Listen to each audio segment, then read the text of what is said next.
আসসালামু আলাইকুম, সুলতান ব্লগস আপনাদেরকে স্বাগতম। আজকে চিড়িয়াখানায় যাই পরিবারের সবার সাথে ঘুরতে। প্রথমেই চলে যাই হরিণের কাছে। হরিণগুলো ঘাস খাচ্ছিল, সুন্দর লাগছিল, কিউট লাগছিল অনেক বেশি। কিন্তু আগের তুলনায় হরিণের সংখ্যা অনেক কম ছিল, অনেক কম ছিল। আমার ভাতিজি হরিণ দেখছিল। তারপরে যে বানরের খাঁচার সামনে বানর দেখি কিছুটা বৃষ্টি হয়েছিল, তাই বানর ভিজে গিয়েছিল। আমরা বাদাম দিচ্ছিলাম, খাচ্ছিল। তারপরে আমরা দেখি এক ধরনের পাখি দেখতে পাই। বানর দেখার পর এটা এক ধরনের বক, সাদা বক। তারপরে বাঘের কাছে চলে যাই। বাঘ মামা ঘুমাচ্ছিল, মনে হয় যে বয়ফ্রেন্ড গার্লফ্রেন্ড এভাবে ঘুমিয়েছিল। আমরা বেশ উপভোগ করছিলাম। কিন্তু বাঘ বা সিংহ আজকে তেমন একটা সাউন্ড করেনি, একদমই চুপচাপ ছিল। তারপর কিছু দূর পর সাদা ময়ূর দেখতে পাই। ময়ূর পাখা মেলে হাঁটছিল, সাউন্ড করছিল, অসম্ভব সুন্দর লাগছিল। মধ্যে আমি একটা সেলফি তুলি। সামনে গিয়ে দেখি স্নেকস জোন। একটা ছোট হরিণ দেখতে পাই, খুব কিউট লাগছিল। হরিণটাকে দেখে আমার খুব মায়া লাগতেছিল, মানে মনে হচ্ছিল যদি পালতে পারতাম। আর একটা কাক দেখি, সাদা কাক, এই প্রথমেই দেখলাম জীবনের ফার্স্ট স্টিল পিকচার, শঙ্খচিল। এখন দেখলাম হাতি, তারপরে কিছু দূর পর দেখি গাধার পর জিরাফ। আসলে ভিডিও থেকে স্টিল পিকচারগুলো খুব সুন্দর হয়েছে, এই জন্য দিলাম। তারপরে ময়ূর পাখি। তারপর দেখি এটা হচ্ছে ইমো পাখি যেটাকে বলে। আবারও ময়ূর, ইমো পাখি। এটা ছিল উট পাখি। উট পাখিটাকে দেখে খুব মায়া লাগছিল। উট পাখিটা কান্না করছিল। একটু পর দেখি বাঘ মামা, রয়্যাল বেঙ্গল টাইগার। এটা তাকিয়েছিল, ওরা ঘুমাচ্ছিল না, খুব সুন্দর লাগছিল, কিন্তু তেমন একটা মুভমেন্ট ছিল না। সামনে দিয়ে আবারও বাঘের খাঁচায়, বাঘ সরি বাদরের খাঁচায়।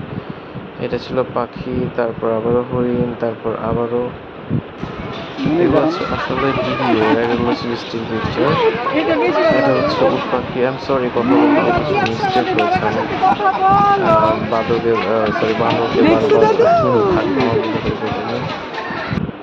এই হচ্ছে জিরাফ।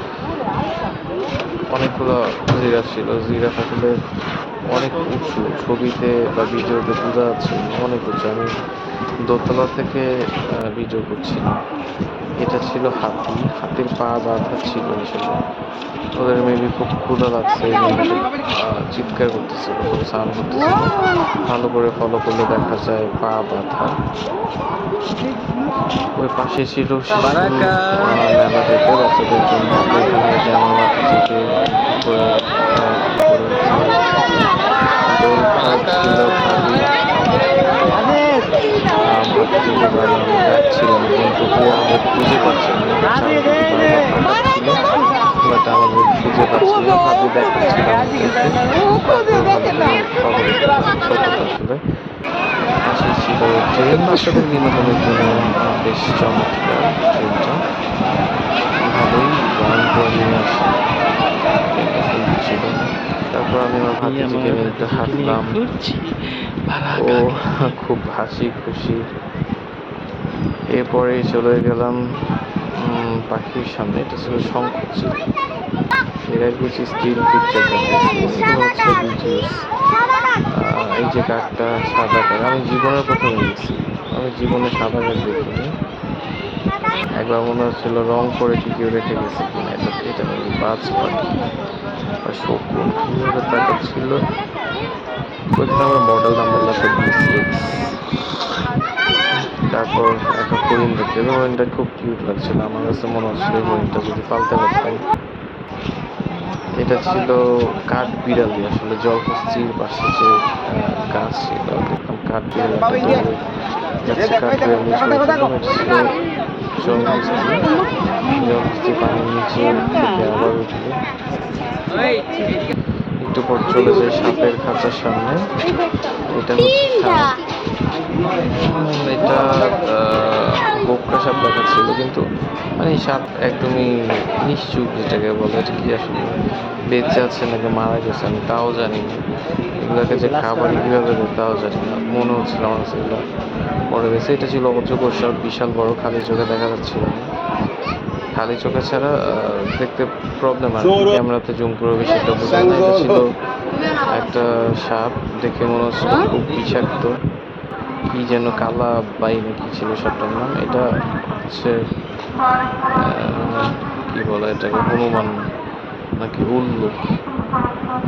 উল্লুক খুব চিৎকার করতেছিল। এটাকে বলে অলিভিয়া। এটা এক প্রজাতির বানর টাইপের আর কি। এইটা একটা শুয়েছিল, একটা দাঁড়িয়ে ছিল। বের হওয়ার সময় আবারও দেখি আমরা হরিণ।